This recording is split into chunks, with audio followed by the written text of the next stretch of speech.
Sidang jemaah yang dimuliakan sekalian, berdasarkan kepada ayat yang telah dibacakan sebentar tadi, Al-Imam Mufassirin Al-Ustaz Dr. Wahbah Az-Zuhaili di dalam kitab tafsirnya menyatakan bahawa para golongan as-salihin yang berpegang teguh kepada Al-Quran, apabila diperdengarkan kepada mereka akan bacaan ayat-ayat suci kalamullah ini, mereka akan bersujud kepada Allah sebagai tanda mengagungkan Allah Subhanahu wa ta'ala dan sebagai tanda syukur atas segala kurniaan nikmat yang telah dikurniakan oleh Allah Subhanahu wa ta'ala kepada mereka.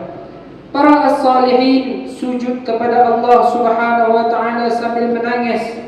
Apatah lagi apabila mereka dalam keadaan beribadat kepada Allah Subhanahu wa ta'ala, maka mereka menangis, menitikkan air mata mereka bukanlah lakonan semata-mata, akan tetapi itulah air mata yang takutkan kepada Allah Subhanahu wa ta'ala, penyesalan atas kemaksiatan yang telah dilakukan. Itulah air mata yang berharga, mendambakan rahmat dan kasih sayang daripada Allah Subhanahu wa ta'ala. Rasulullah sallallahu alaihi wasallam pernah menitiskan air matanya ketika diperdengarkan bacaan ayat Al-Quran oleh salah seorang sahabat baginda. Daripada Sayyidina Abdullah bin Mas'ud radhiyallahu anhuma, ketika mana Rasulullah sallallahu alaihi wasallam memohon beliau membacakan ayat Al-Quran kepada baginda, kata Nabi, "Iqra' alayya." Qultu aqra'u 'alayka wa 'alayka unzil? Qala fa inni uhibbu an asma'ahu min ghairi. Faqara'tu 'alayhi suratan nisa hatta balaghtu. Fakayfa idza ji'na min kulli ummatin bishahidin wa ji'na bika 'ala ha'ula'i shahida. Qala amsik fa idza 'aynahu tadrifan.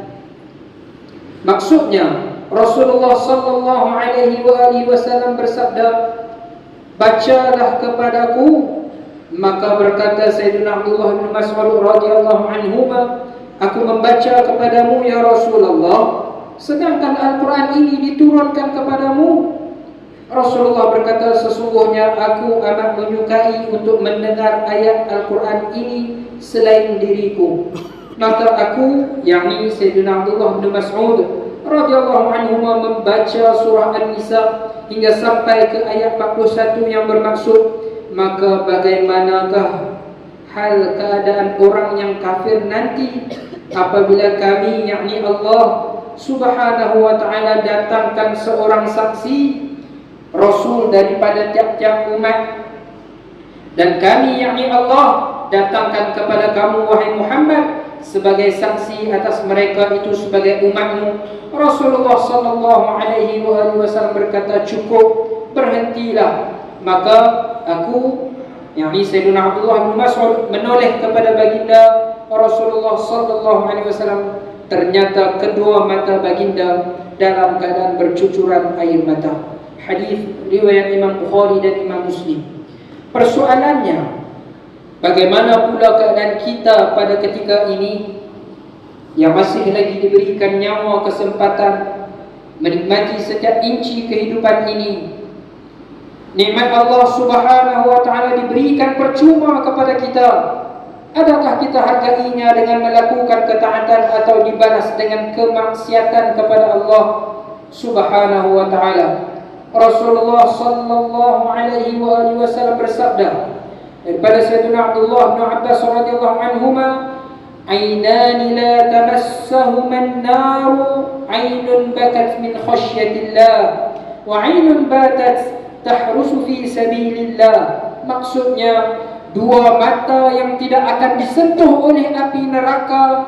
Yang pertamanya mata yang sering menangis, takutkan kepada Allah Subhanahu wa ta'ala, dan mata yang sering berjaga malam di jalan Allah Subhanahu wa ta'ala. ternyata air mata yang mengalir itu bukanlah perkara yang sia-sia. Didikan diri perlu supaya menangis, takutkan Allah Subhanahu wa ta'ala, sebagaimana firman Allah di permulaan khutbah tadi. Sidang hadirin sekalian, para ulama menyatakan bahawa zikir atau mengingati Allah itu adalah dengan cara bersendirian. Apatah lagi sekiranya perbuatan zikir ini dilakukan jauh daripada perkara-perkara yang meragukan, yakni syubhah, riya, sum'ah dan sebagainya.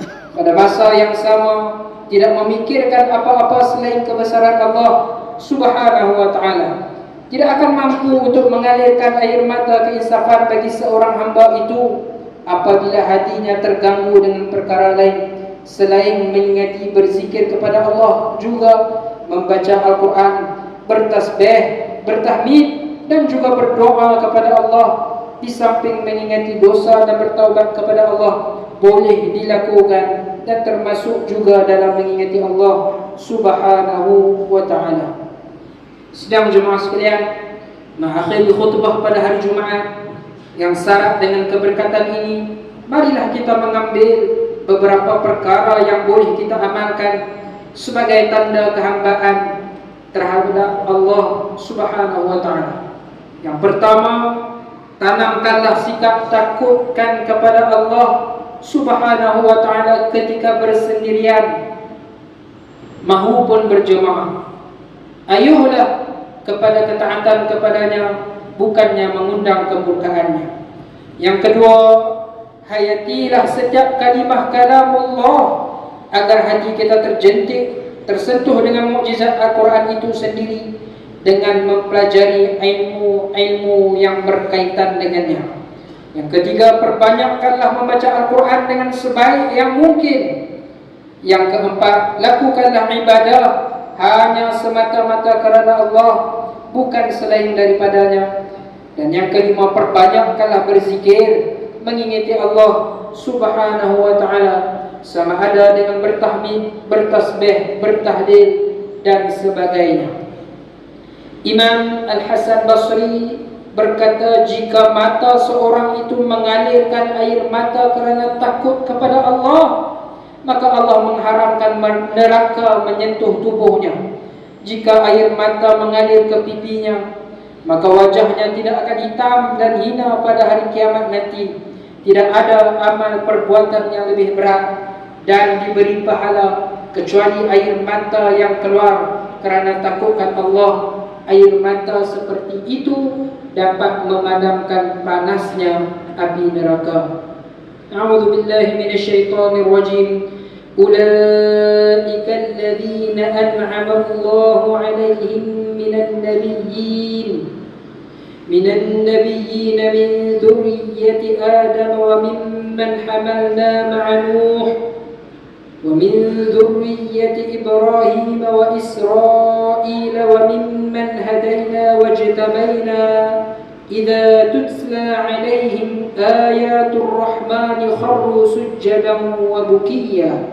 Maksudnya mereka itulah sebahagian dari nabi-nabi yang telah dikurniakan Allah nikmat yang melimpah-limpah kepada mereka dari keturunan Nabi Adam dan dari keturunan orang-orang yang kami bawa dalam bahtera bersama dengan Nabi Nuh, dan dari keturunan Nabi Ibrahim dan dari keturunan Israel, dan mereka itulah orang-orang yang kami beri hidayah petunjuk dan kami pilih apabila dibacakan kepada mereka ayat-ayat Allah, mereka sujud serta menangis.